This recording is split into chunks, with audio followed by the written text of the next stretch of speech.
Yo, what up? Welcome to another edition of the Back of the Class podcast. We're back. I'm Juan Cadavid, Zach Dionne. and obviously the Esteban Serrano is not here with us this week. He is covering the Brit Awards out in London. So this week you get me and Zach, and Esteban will be back next week. You made it sound like he died before you said he's off. Yeah, I know. Like, his presence is with us, but in body he's over at the UK. Anyway, so got a lot of stuff to get into today. Yes. The first hip hop stuff we're gonna talk about: French Montana's new tape, little 50 Cent TV projects that keep on mounting as the weeks go by. T.I. signing with Rock Nation and being Tidal's newest co-owner. Some horror movie talk, which we're gonna have a guest with us today. Yeah, Mark Sundstrom from the Fuse staff is going to join us. This is because The Witch is out and people are digging it, and Mark saw it. Word. And we're going to talk some movies and comics real quick. Superman, Batman stuff. Little Deadpool here and there. And, and then the usual, we'll give you guys a little taste of what we're going to be listening to over the weekend. You might hear a little bit about the life of Pablo. Just a little bit, like a whisper. Yeah. But, all right, man, let's get into it. Okay, cool. Starting off with the hip-hop stuff, French Montana's Wave Gods mixtape. Now, you have a lot more time than I do with the mixtape this week, so why don't you tell us about this tape? Well, yeah, it was crazy. I keep coming home at night, and eventually the life of Pablo finds its way to the stereo, and I'm just kind of sitting around in the living room, fucking around on the internet, which is the perfect thing to do with this album, actually. It is. And then I see late Friday night, there's a Kanye, Nas, and French Montana track, because DJ Khaled had debuted the mixtape on his We the Best radio. It's so good. So yeah, I listened to that song a lot. I wrote it up for Fuse, and then I started checking out the mixtape over the weekend. I like it a lot. It's a really easy listen. I'm not like losing my mind over it, but there's so many good producers and so many good rappers. It's like album quality in terms of who they got on there. I agree with you 100%. The minute I started listening to the music, and I've gone through the whole tape once, but my first thought was the production is just so good. Yes. From top to bottom, it's fucking solid. Yeah, it's got a Southside booming, Metro and Southside. It's got DJ Khalil. And this guy, Ben Billions, man, he does this song Lockjaw on there, and he just came on my radar with that Yo Gotti album last week, because he does this song Bible with Lil Wayne and Yo Gotti, and it's just ridiculous. So I started looking this guy up, and he's done The Weeknd often. He did Down in the DM. He's just really good. Ben Billions, new fave producer, I think. Yeah, so if you haven't heard of him, make sure to check him out. And I'm sure you're going to be hearing, if he's done all that, I'm sure his phone's probably ringing off the hook to do more. Yeah, he doesn't have any Wikipedia yet. I don't think he has his own SoundCloud, so he's done these huge songs, but he's still hard to kind of learn about. But yeah, keep an eye out. And also, like, the tape, besides, when you listen to a French Montana tape and French Montana music in general, you know what you're getting into. Like, you're not going in there getting meat and potatoes rap, rapidy rap, wordplay. And he knows that, and you should know that as a listener. But having said that, to complement the good production, there are some heavyweights on this tape. Yeah, on that Southside Boomin', that's Travis Scott and Big Sean on the same song. And then this is, like I said, album quality with the guest stars: Kanye, Future, Big Sean, who I just said, Diddy, Jadakiss, A$AP Rocky. I mean, there's a lot on there. If French Montana doesn't like make your eyes light up. Yeah. Very little hands in that one too. I didn't hear his trademark. I'm not even gonna try to do it. I'm sure everyone knows that fucking goat sound he usually makes that he's made famous. But I was surprised by how little, if at all, I heard. I don't think I heard it much. Did you? I haven't just like sat and listened to this thing without being online or on the train or something. So not yet. But it's good. It's got a ton of soul samples, a bunch of chipmunk soul stuff, which I think is funny because every song is a different producer, but there's this thread that keeps it all together. Now, the two things that came to mind when I was listening to it. Number one, I knew we were going to get a lot of Chinks references because, that was his boy. He passed last year. The wave theme is like the new wave. Yeah. And there's a Max B drop in there. Like I think he's on the phone in there a couple times, maybe. Yeah. No, the waves are being reclaimed from that 1 minute when Kanye tried to take them. Right. Yeah. But let's talk about 50 though. Yeah, man. 50 Cent, everyone's favorite entrepreneur, rapper slash everything. So 50's been busy besides music. Power season 3 is coming out. I personally haven't checked it out, but I hear a lot of good things. I just don't have stars. Have you checked out Power at all? I hear a lot of good things from 50 Cent about it. Yeah, I mean, I hear a lot of stuff from people who watch that. It's pretty good. Yeah. And you hear a lot of rumblings that Empire was somehow inspired by Power. Empire was inspired by Power, and then 50 had that whole thing where he was like, it's a ripoff or whatever. Okay. But he also has an A&E show coming out, which is why we're talking about it. Right. I got a little quote from him about that, a little summary. So it's going to be called 50 Cent Presents. It's on A&E, and here's what he said about it. He says, "I hate to call it a variety show because it's different than the things that people have seen in the past, but it's a weekly program that has live sketch comedy and live music. It's a lot." And so, is this 50 Cent's own SNL? I don't know. It sounds like it. I just wonder if it's gonna be, late night, weekend, or is he gonna produce or host? Like, there's not much details out. I think he'd be a good host. I think he'd be a good host too, and I think he could pull off some sketches too. Yeah, I wonder how many people he'll be able to get on there. If he'll have like real pull and people will want to be jumping over there or not. This is true. I mean, it's A&E. I don't know. A&E is also like a weird. For some reason, I always get A&E and AMC. Like when you're having that conversation, I was like, dude, AMC, like they're just like on a roll. Yeah. And Juan then, thought a 50 Cent show was going to be leading into The Walking Dead there for a minute. And then I was like, wait, no, it's A&E. But I'm I'm intrigued. He also has a Fox comedy series that he's developing, that he's producing and starring in, called My Friend 50, which is kind of weird. My Friend 50. I wonder if it's like a buddy thing where he's just the sidekick of a more mainstream actor, where he just plays off of them. But the guy's doing like so much. He's and doing the most. For a guy who's bankrupt. Yeah, it's good that he's got these TV projects because that whole bankruptcy thing. I don't think the music, even with like a big comeback, it doesn't seem like that's gonna do the trick right now. Yeah. The music stuff hasn't really been.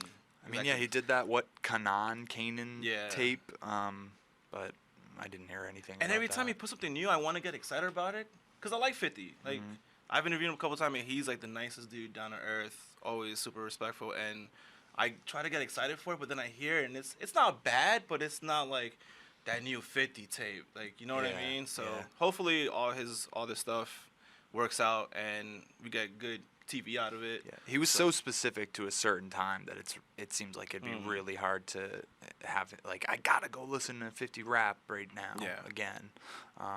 So I don't know. If you disagree, shout us out on Twitter. Tell us we're dumb. Use the back of the class hashtag. Word. I got the last thing to talk about is T.I. signing with Rock Nation. Yeah, and with Tidal too. I mean, last week they all of a sudden say, "Oh, T.I.'s doing a pop-up show in a mall in Atlanta, and we're gonna live stream it." And then right after, he's the 19th co-owner. Dude, how many owners do you need for this thing? 99, I think. But so how does it work as a co-owner? Oh God, I don't know. Like, is there like a slice of the pie everyone gets? Yeah, what is it a mascot like how Jay-Z owned the Nets back in the day, where he owned like something percent? I don't know, man. I don't know what these guys could be getting other than, like, I guess it's a kind of a cool look to be in that club with all those people. I mean, you're in an arena with Madonna and with Kanye and Lil Wayne and Beyonce and Chris Martin and Nicki. I mean, every huge artist. But what could they be getting out of it? I don't know. Do you think that at this point it's just like, hey, you signed a Rock Nation, but you have to be part of Tidal? I don't know. Like, it just seems like a package deal. Maybe. To me. I mean, it's a good look for T.I. because he left Columbia and all his stuff was in flux. And, I mean, I love T.I., so I can't wait to hear some new music. Yeah. But this whole Tidal thing is just 19 owners is just ridiculous. It's strange, yeah, but I know we talked about Tidal last week, and I'm getting even more into it actually. I'm actually debating getting it now, just because all the stuff that it's picking up steam. If I always like having concerts on my TV, live videos, extended ones, and there are so many on Tidal. Really? I discovered over the weekend. There are 2 8-hour Made in America videos from this past year. There's Jeez. Beyonce's Made in America set. There's Jay-Z's like 2.5-hour B-sides concert. There's a Rihanna concert. There's a Coldplay concert. I mean, there's so much good stuff, and it's like all high def, and you don't have to watch ads like on YouTube. I mean, if you like watching live videos, that is a huge asset on Tidal. I just figured out. And I mean, one of the bigger things that came out about Tidal in the last couple of days is that their subscription base doubled because of Kanye. Supposedly? Yeah. Oh. And I even saw, and by the way, we have to correct ourselves from last week. Tidal does not have 10 or 20 million. It has 1 million. That's what I thought. Yeah. We suggested maybe 1 million, but yeah. We're being generous. Yeah. We just got to fact check ourselves there. But yeah, I saw stuff that said it might have gone up to 2.5 million or 2 since Kanye. Which, I mean, that's a big number. Substantial rise. Yeah, and he didn't show up on the Billboard charts because he doesn't want those numbers released. Tidal sometimes releases them, like they did with Rihanna, and it was not pretty. So maybe they learn from that. Yeah, maybe. I always, in my opinion, is when people are scared to give out numbers, I feel like it's always because the numbers just aren't good. Unless you're Netflix. Unless you're Netflix, yeah. Or also when you see an album come out and there's no review beforehand, then it's like they didn't want to give it because they know if it's bad, it's not gonna sell. So we'll see. We'll see what happens. Now to the horror portion of the show. So Mark, why don't you introduce yourself real quick? Hey y'all, this is Mark. I'm a writer. Well, I'm not a writer. Excuse me. I'm a web producer on Fuse.tv, and I love horror movies and scary movies and all that good shit. Okay. Yeah. So can you tell us about The Witch? Yeah, I saw it this weekend. It just came out this weekend. I wasn't sure what to expect. I saw a lot of people tweeting good things about it. But as someone who likes scary movies, I'm kind of not easily impressed these days. But I really enjoyed it. I can't give too much away. You really have to see it to get it. To believe it. But I will say, warning, if you're into like big, flashy, scary Hollywood type movies with a lot of gore, a lot of startling things, this is not the movie for you. It's more of a slow burn creepiness, the tension. Those are the best, though. Yeah, but that's a good point you bring up, because nowadays people are so impatient. Like, they want everything. And for everyone out, like, the reason, you guys know how we do every week, it's hip-hop and pop culture. We're talking about horror this week because, as Mark just mentioned, The Witch came out over the weekend, and I haven't seen it. I saw the trailer, and it creeped me the F out. Like, seriously, if the movie is anything like the trailer, like, I might have to watch that with the lights on. Yeah. Because, like, full disclosure, I'm a pussy when it comes to horror movies. Like, if I know something really bad's coming, I'll focus on, like, a clock or, like, something in the room. So I'm giving away too much about myself. But, Zach, what do you think? Like, are you going to take a look at it, or? Maybe. I'm like really judicious with what horror movies I get out to go see nowadays, and which ones I even watch on Netflix. I mean, there's just so much stuff, and it's kind of hard to place your bet right. I mean, there's a thing now where every time a good horror movie comes out, critics just go crazy and try to say it's like the best thing in 10 years, and it's reinvents everything, and it's just like, no, like, you're a snob and now there's a horror movie that you like. Yeah, I never trust reviews when it comes to scary movies, because even the ones that are entertaining and really great just because they're so gory or so whatever, like, yeah, they're cheap, they're stupid, but if it's entertaining and you enjoy it, of course a critic's going to tear it apart. Yeah. Like, like, you're still going to enjoy it if you like that, it doesn't... I mean, sometimes those ones they highlight are really good, but one that and we're kind of thinking more about modern horror movies right now, I guess, a bit, but this one, It Follows, last year. Yeah, I love that. I mean, I liked it. It was good, but it soured because of how crazy people were going for it. So like which one was that? It was overhyped, you thought? Yeah, what was that one about? It's about... how do you even explain that movie? It's about something following you all the time, and it could take the form of any person, and it is just always coming your way. To kill you. Was that a mainstream walking release, steadily. or was that... It was... Yeah. I mean, it made its way around, but it was definitely more on the indie side, and it was people you've never seen before. And, Gotcha. Because the Witch is kind of a Sundance Film Yeah, Festival it's winner. definitely like an and, art house type film. It won at Sundance, which is where all the hype is coming from. But I would say it lives up to the hype with this movie. Cool. As long as you know what you're going into. Like, don't expect Saw or Never movie expect like Saw. Which is but like, is Saw really a horror movie? Saw? I mean, what else What is it is a gonna be? horror movie these days? I Some know, people, that's some what I people mean, even yeah. call like the new Ghostbusters a horror movie because there's ghosts. But like, I wouldn't call that. a Yeah, horror like movie. would you call Scream? Like I was today. Well, my routine in the morning is I watch TV or a movie while I get ready for work, and Oh, I was nice. watching Scream on HBO this morning, and I'm thinking because I know we have this conversation, like, is Scream a horror movie? I mean, I guess it kind of falls Yeah, in the it's a horror genre, but it's more of a slasher. slasher. It's a slasher, like there's yeah, different subgenres. Yeah. And it's also up to like a lot of people are gonna have different opinions Sure. on what's what. I mean, I guess you can only call Saw torture porn now, but now that I mean, phrase past- became defined, I think, by Hostel and Saw. But I mean, what's your guys' ideal horror movie? Either a movie itself or just what you like about it. For me, it's just like feeling afraid throughout, Yeah. really experiencing fear and not just being jumped. What about you guys? Yeah, I think the jump out, startling type of scares kind of gotten old. I mean, it still works obviously, but if you know that's all it's gonna be, it kind of after the first half hour, it's like whatever. Gore is even starting to get old. I feel like Saw kind of did it to death. I don't know. I mean, it's still sometimes entertaining / hard to watch, but it's kind of like films like It Follows and The Witch, where like you just have an uneasy feeling because it's almost like what you don't hear, what you don't see is like Absolutely. creating tension, and you're waiting for some kind of payoff. Sometimes it happens, sometimes it doesn't. So you don't really know what's gonna happen. See, with me, it's I like it when the story is somewhat realistic. Like found footage stuff is, I mean, still kind of like the thing. Yeah, Because like, it still somehow works, even though Yeah. it's kind of been done to death as well. but like it has some element of reality of like found footage and like like Blair Witch. Like people were like, remember that was the debate? No, it's real. It's like, no, dude, it's not real. It's like, no, dude, it's like real. Like was this place. convincing, Yeah. So like for me, for a horror movie to really draw me in, it has to have some type of realism that it doesn't take me.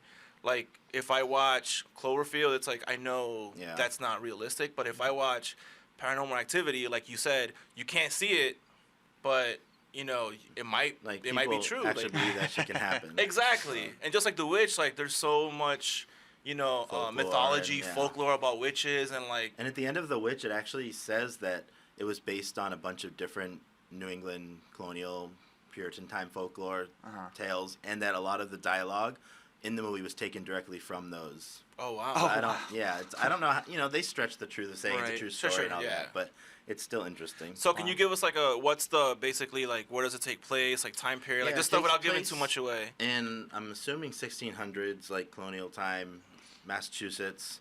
It's about a family that gets kicked out of the plantation or the community, and because of the husband has, I kind of didn't really get the beginning because it's all they speak just like they did back then. So a lot of parts you're like, what are they saying? But that's not really the point of the movie, anyways. But yeah, they get kicked out and go start their own farm and their own house, and then weird shit starts happening. Basically, like Like weird shit tends to Yeah. happen. yeah. And then it just kind of builds up, and then the ending was not at all what I thought it would be, but it was still kind of cool that they took it there. You have to Alright. kind of see it to know what I'm talking about. But I think Say I no definitely more. will. Yeah. Remember I was telling you yesterday, I got the Village vibe when I was watching. Remember the Village? Yeah. And Village is such a polarizing movie because Right. you either loved it or you fucking hated yeah, it. like when that twist happened. Yeah. And I liked it a lot. Probably in the minority, but I got that kind of vibe because like like the brush, like the trees, like Yeah. they're like in an open area where they live, and then like in the trailer you see like it's when they go to the woods where like shit gets. It's a similar feeling, except instead of a whole community, it's just this one family Mm-hmm. who's out on their own, miles and miles away from the town they left. So like, at certain parts, the wife's like, "We need to go back to the town. I miss it." Or she even says like, "I miss London. We need to like." And the husband's like, "No, we're good. Like he's too proud." And Yeah. and there's kids involved. Yeah, that's the thing. They have a lot of kids, and the kids are like the main focus of all the shit that goes down. Okay. And so like, and the parents start to slowly lose it. It's crazy. Oh wow. Damn right. Yeah. So Do you You guys kind of feel for the family. Do you guys like seeing them in theaters or at home more? Depends on the movie. yeah, I agree. I prefer to see it at home with the lights out on my big ass TV and my surround sound. Yeah. Like if I'm gonna just scare the shit out of myself, I might as well do it right, right? I could do it at home, and I've had times where I'm watching, like the last really good horror movie I saw at home was the first Insidious, and It was good. dude, it was like dark and you could test it because you have kids. My daughter came out to the living room, but it was so dark we didn't see her until her like frame came into like the TV and she uttered the words "mommy," and it was me, it was my wife, one of my best friends, his my wife, God. and myself, and we all like lost our minds. That's hilarious. Oof. What about you? What do you prefer to? I mean, I like him in theaters, and I do like to totally try to scare myself at home too. And it's nice now that you can, watch on an iPad or a computer and have it like right there in front of you and in your headphones. I mean, that's a whole other level. Oh, But yeah, no, I couldn't do that. I've just had so many great memories in theaters. Freddy versus Jason. That was so fun in theaters. It was a huge because group everyone of my who went to friends. see it that opening weekend was waiting for years for that. Yeah. So like it paid off for most. I think most people think it was a good payoff. I was like watching the trailer for that on a weekly basis for months coming up to it. No, I mean there's some that like. I have a friend who I see like a lot of horror and scary movies with, and it's just even if they're like stupid and we know it's gonna be like quote unquote bad, we just will go if it's like we think it's gonna be entertaining. So it's like a thing. But yeah, there are a lot I skip. I agree. What's the one? There's one that came. There's a bunch that came out in the past year or two that are like no. Like I saw the always Gallows are, last yeah. year because I interviewed that was Cassidy fucked up. Gifford, Yeah. and I was surprised, and it was good. Like one, and it was a press screening, Yeah. and one person got up and left, and I was like, Serious? and I was with Esteban, and I was like, Oh, wow. dude, Damn. like because I went with low expectations. I'm like, I haven't seen a good horror movie in so long, and that one actually took me off guard. The ending again was just like I kind of saw that coming, but the execution of the scares and the storytelling and the cinematography in that school was done well, in my opinion. So I definitely enjoyed that one. I saw a couple people get up during the witch and leave, but I couldn't tell if they were leaving because they were bored. Because like I said, like it kind of does move slow in certain parts, especially at the beginning. So I couldn't tell if that's why. But they left towards the end, so I was a little confused why they wouldn't just wait for the payoff. Did they bring Like kids? No, it was just a couple. It was really, but who knows. Wow. Another horror movie I really like from recent times is The House of the Devil. Have you guys? Oh, the best. Yeah, I Yeah, was hoping. Ty We West. I had haven't to seen get. Oh, have you heard of it? Vaguely. I think like in passing. Yeah. Refresh So my good. memory. Oh my God. It kind of, it's, what year did it come out? It was like 2009, so it's modern, but they shot it to not just take place in like the 80s or maybe like late 70s, but even like the film, like quality they used and music the music and the camera angles and just everything about it was made to mimic a movie from the late 70s or early 80s. So like, that's you awesome. actually think you're watching. Like to me, I had to go check during it when I first started watching it. And it's a slow burn. It's like a babysitter comes to babysit at a weird house, and they say, don't ever go in this room. As old as time. Yeah.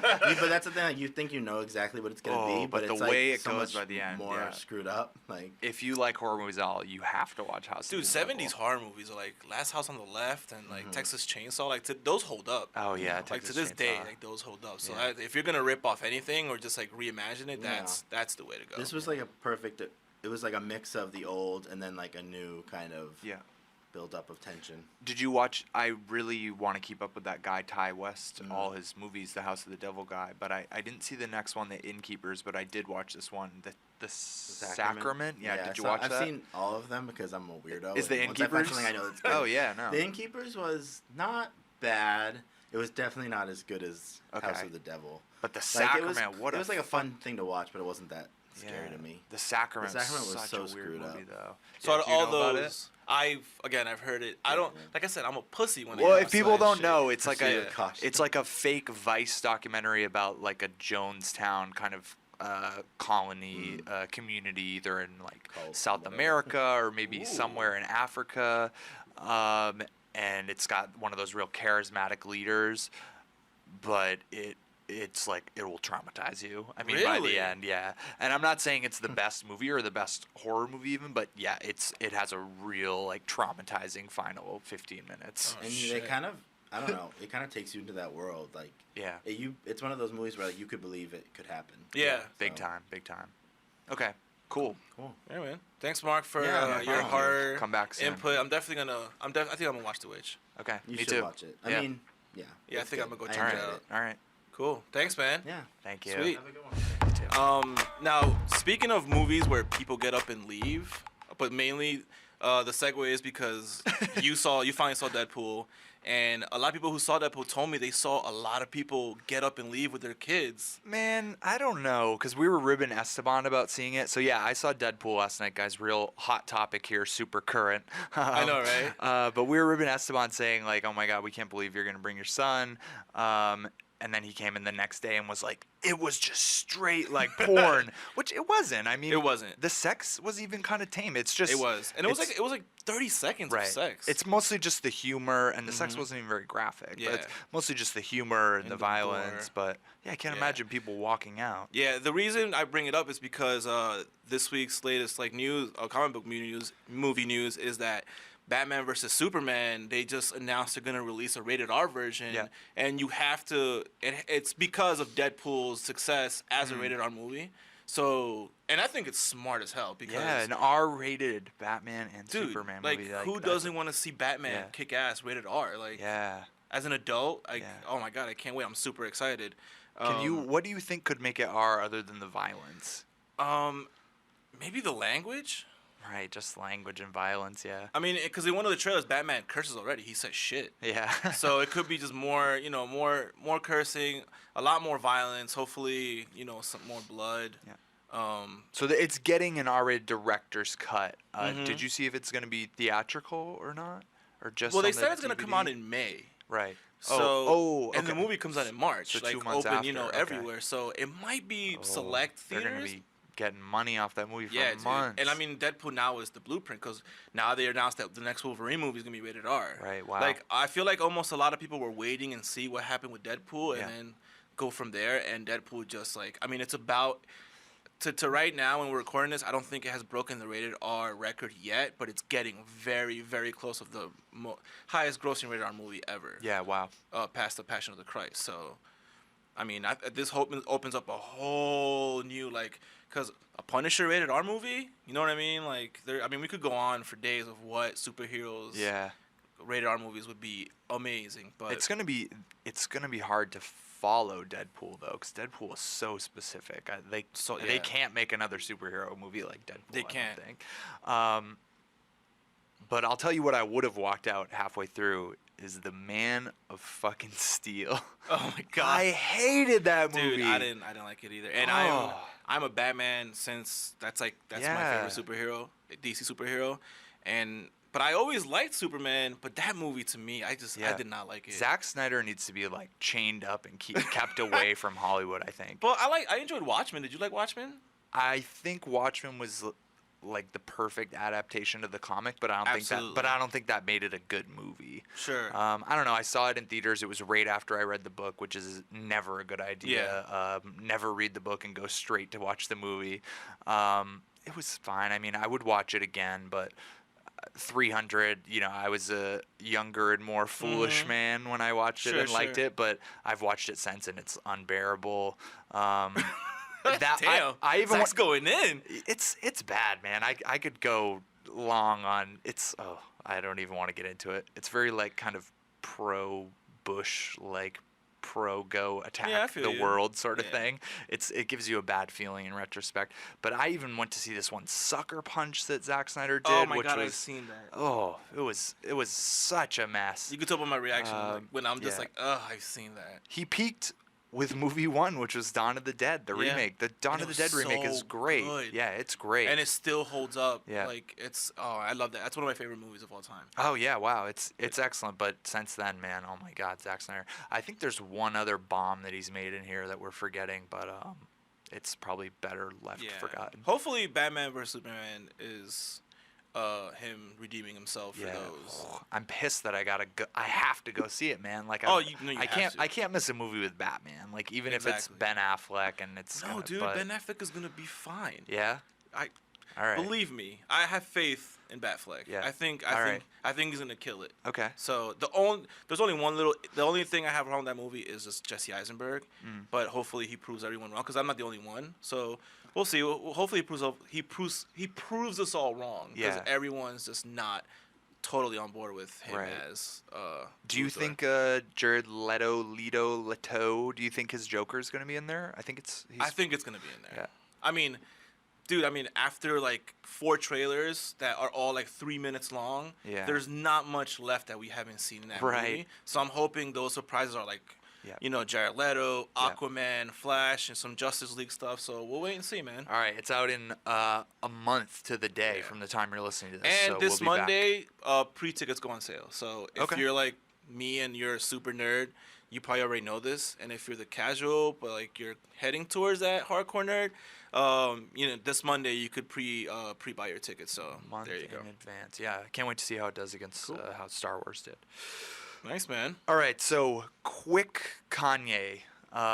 We've hit Yes. you guys with hopefully decreasing amounts of Kanye over the Yeah. weeks, but I still feel like we got to kind of circle this album. We can't do a big talk about it until we have Esteban with us. Mhm. But I just wanted to talk about what 1 or 2 songs are you just riding for? The one I love is the Father. Oh, it's such a long time. The Father Stretch My Hands, I think. There you go. Just because I like the vocals, the hook, and the beat is just so good. And he raps in it, which is like fine. Like just cause like there's so much auto tune rap, I can't stand it. Really? And he actually raps. And I like Ye as a rapper. I've always liked Ye as a rapper. I like Ye as an auto-tune god. See, I Yeah. don't. I'm so tired of auto tune. There's so much of it I'm on the so, album. and it's funny because I was into the French Montana, and then Travis, you know, the song with him and Travis Scott, it's Travis doing his Oh, auto tune. they're I'm just all like, doing it, oh yeah. my god, like, Yeah. can we just like Yeah. take a break? But so, do you like both parts of that song, or do you? I like part 2. Part 2 is my Part favorite. 2 is, man. So I don't know if I mentioned last week, but I've been kind of assembling my own Build-A-Bear version of this Kanye album, and I just have it start with the song Part 2 twice in a row. Nice. Like, it pumps me up so much, and a huge portion of it is just a sample of this young guy designer on there, the Future sound alike of just his song, which is Yeah. called Panda. Yeah. Which it just came out in December, but it builds like the song, and I don't know, it's just so good. And on my version, I don't have part 1 even in there. Ooh. I like the Kid Cudi, and I literally the only reason that I really listen to part 1 is for the Metro Boomin tag from Future. I feel that. Comes in right like off that gospel, and I lost my mind when I Nice. first heard that. He dropped a song today called "Closest Thing to Einstein," Yeah, and I was at my desk and I was just aggressively bobbing my head because it's so hard. Yeah. And he goes in like it's 7 minutes, and it's so 7 much minutes, stuff. but dude, that beat. It is samples Where I'm hard From. As shit. It does. Yeah. The Jay-Z, the Jay-Z's right.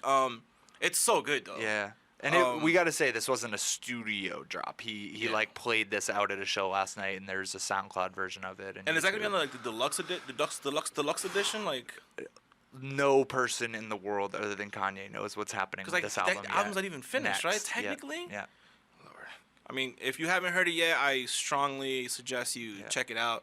I love it. Zach likes it. It is 7 minutes long, so clear 7 minutes to A listen lot to of it. stuff in there. Yeah, it fits but- in with the Life of Pablo kind of. All Yeah. this stuff. But so part 2 is mine also. But then I mean, Fade and Ultralight Beam are Ultralight faves is for me. Like, Fucking ill. I I'm love dying to Ultralight. be in a place where people are dancing to Fade because it's just so good. And Ultralight Beam is probably a new Kanye classic. And I love the Chance the Rapper part. And everybody does so well. Yeah. Like Kelly Price, Chance the Rapper, even Kirk Franklin just reciting like a little prayer there. I love every part when each person comes in. Kanye's the worst part of that song. I agree with that, Yeah. actually. That's Kanye's the worst part of a lot of songs on this album. Unfortunately. But what do But you it's guys okay. think? I mean, It's okay. Yeah, tell us. Hit us up on Twitter. Let us know what your favorite song off Pablo is. You know, by tomorrow or the day after, there might Yeah. be 3 more songs that he decided to add. Yeah. You know, hit us up on our Twitter. Shout what you like and tell us why you like it, and we'll try to bounce some of those back to you guys on the show. But if you're gonna say, what's it called, Freestyle 4? I think that's the one. If you're gonna say Freestyle 4, just delete your Twitter account because that's one of the worst songs Kanye's ever made. Ooh, I like the aggressive. One of the worst. One of the very worst, man. It's bad. There you go. Yeah. Okay, Cool. let's wrap it up with what we are gonna listen to this weekend. Yeah, man.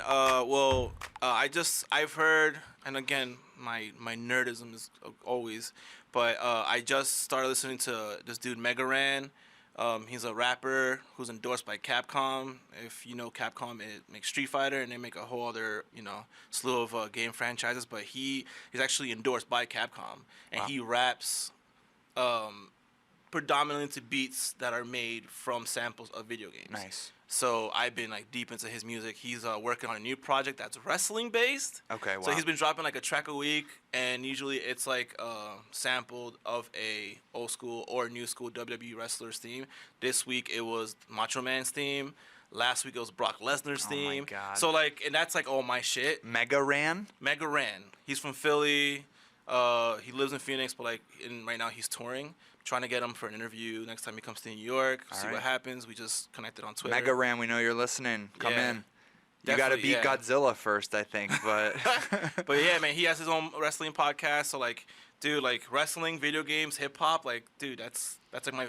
If there was a Voltron of me, that would be it. So I'm definitely gonna be listening to his back catalog and checking out for his new stuff. What about you? Okay, cool. I'll keep that French Montana going, just kind of, background music and trying to find which songs I really like and want to pull out for playlists and stuff. But I want to show you guys that we have a little more diverse taste here and let you know this singer Lianne La Havas. She's from England. She dropped her second album last summer. It's called Blood. It got nominated for a Grammy. She is amazing, and I just got to see her doing a solo tour, just her and her guitar. She's so good. She plays, she sings. She's an excellent guitarist. And she just dropped, it's called Blood Solo. So it's songs from the album with her just playing them. And there's no wrong way to like start listening to her. So it's a cool entry point. And if you're a fan, it's like I'm dying to spend time with it. It's been out for a couple weeks, and I just haven't. Nice. Kanye's been dominating my ears. So Everybody. yeah. Sweet. So everybody Cool. check that out. Be sure to check out all our other podcasts in the Yes. Fuse podcast family. Check out K-Stop, the K-pop podcast. Check out the Pop Chat, Pop which Chat. is with Pop what? Pop Chat. Pop Chat, yeah, okay. Which is gonna be from UK this week because Jason and Esteban are both in the UK. So Yes, they're in London. keep a lookout for that. And thanks for joining us. As always, check us out on Twitter. I'm Juan Conqueso, JuanConquzo. I'm Zach Dionne, ZachDionne, and you can hashtag us back at the class. You can follow Fuse on Twitter at Fuse TV. And when you're listening to this on Thursday or the weekend, come to Fuse.tv and check out our Brit Awards coverage because it's airing exclusively on Fuse, and we're gonna have tons of stuff on there. And there's gonna be some really good performances you're gonna want to see. Yep. Peace. Peace.